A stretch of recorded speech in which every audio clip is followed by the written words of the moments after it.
e a gente vai passar agora para a nossa sessão de perguntas e respostas.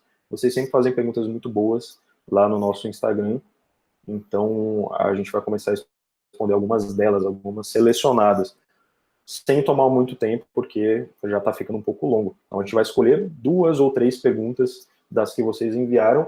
Se você quiser participar das perguntas do próximo aulão, a gente sempre abre as perguntas lá no Instagram durante a semana. É só enviar sua pergunta e a gente responde ou por lá ou por aqui. Então vamos lá, eu vou pedir para o Fernando selecionar algumas perguntas para a gente responder.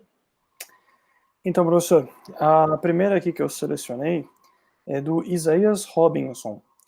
E ele fala que, assim, a introdução é a coisa que ele mais tem dificuldade na redação, né?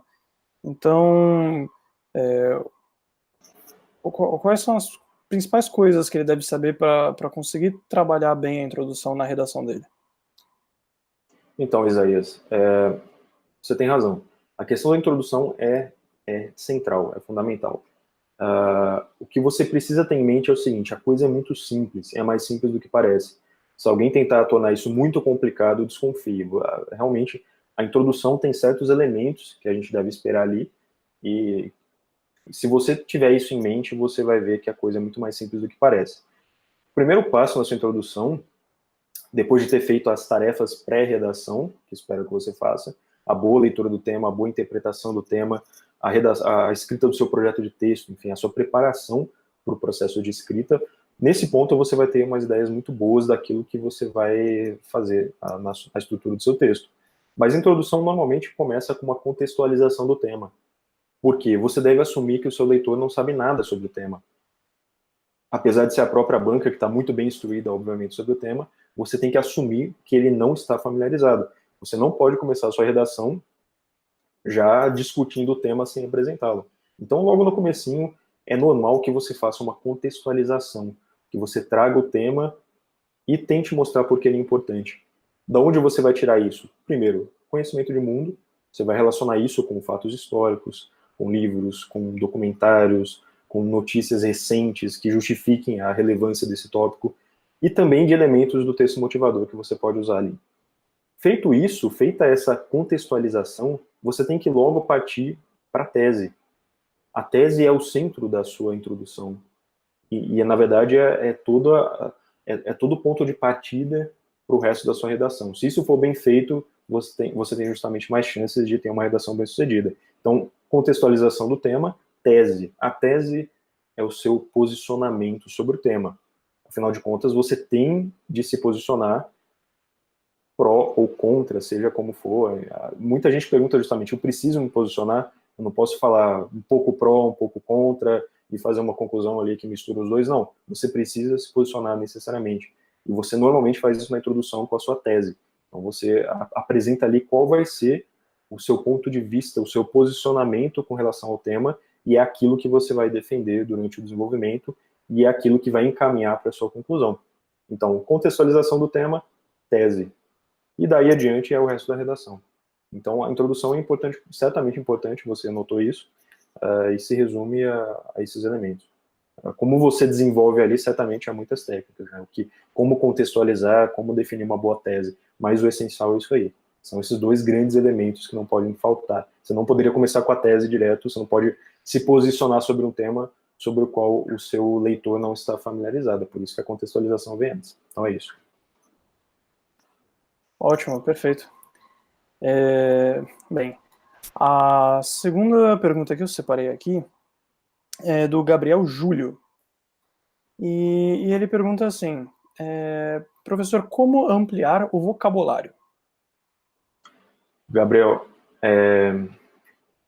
como ampliar o vocabulário? Não tem atalho para essas coisas. O que a gente vê às vezes, tanto para vocabulário quanto para questões ortográficas, para questões de alusões, citações, são vocês procurando PDFs que entreguem um amontoado dessas coisas. Então, como aumentar vocabulário? Às vezes a pessoa tem a expectativa de encontrar um guia ali de palavras, entre aspas, difíceis ou complicadas que você pode usar no seu vocabulário. Isso é uma grande bobagem. Isso não funciona, porque você pode memorizar palavras que ampliem o seu vocabulário e não entender em que contexto elas devem ser usadas ou o que elas significam exatamente. Então, como aumentar vocabulário é sendo um bom leitor, e sendo um bom leitor de gêneros diferentes, de textuais, gêneros textuais diferentes. Você tem que ser um leitor tanto de jornais, quanto de revistas, quanto de bons livros, de bons autores. Assim que você vai se expor a mais elementos com relação a vocabulário. Não tem atalho. Não tem atalho. Então tem que aproveitar esse momento de início de ano e se tornar um bom leitor de bons autores, que justamente tenha maestria no uso da linguagem, e você vai ver como eles usam certos elementos para alcançar um certo efeito, para ter um certo impacto. É assim, basicamente, que você constrói vocabulário. Não tem atalho, tem que trabalhar. E a última pergunta aqui é do João Fonseca, né? Como construir repertório? Essa é uma pergunta que a gente responde quase toda semana. É muito interessante, porque esse tópico de construção de repertório é uma coisa de que ninguém falava até há pouco tempo. É uma coisa que sempre esteve presente no edital, é uma coisa que a banca espera de você, mas que pouca gente fala. Então as pessoas assumem que você constrói repertório passivamente. Isso não é verdade. Repertório é uma coisa que se constrói ativamente e que se constrói com o tempo.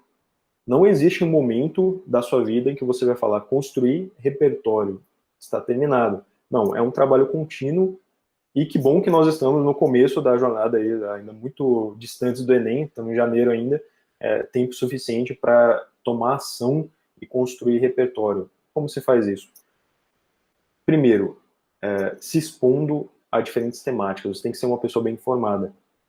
Quando você é uma pessoa bem informada, você começa a notar certos padrões de grandes temas que são discutidos em veículos jornalísticos, em filmes e séries daquele momento, em documentários que estão saindo, em livros que estão sendo publicados. Você começa a ver certas temáticas que estão em discussão e começa a ver como elas são importantes e como você pode refletir sobre elas.